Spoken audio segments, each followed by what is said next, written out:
Hello, friends.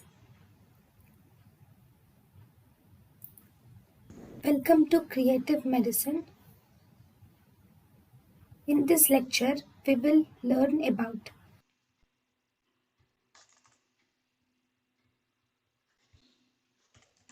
Kidney transplantation. Fine. In the kidney transplantation is very important. After doing a kidney transplantation, uh, immunological rejection is most common. Okay, immunological rejection can occur. This immunological rejection mainly occurs due to the cellular immunity and the humoral immunity of the host, will result in rejection of the transplant.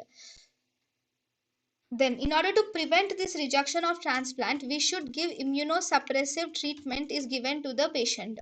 In the immunosuppressive treatment after kidney transplantation, we give glucocorticoids are given to the patient with cyclosporin, or tacrolimus is given to the patient with azathioprine. Mycophenolate mofetil is given, and also sirolimus can be given to the patient. This sirolimus is also called as rapamycin. Then recently we also have developed some of the antibodies to lymphocytes, so that the lymphocytes are not activated, thus preventing immunological reaction. So the antibodies to lymphocytes are OKT3 is present. Then there are also antibodies to interleukin 2. Interleukin cytokines are all responsible for the immunological reaction causing rejection in the transplant. So antibodies to interleukin 2 receptors like basiliximab and doclizumab will cause can be used, and we can also use agents which are depleting T cell antibodies.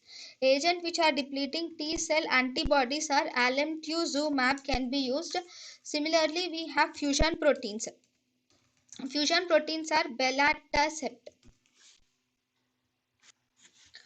So all of them can be used for preventing the immunological rejection.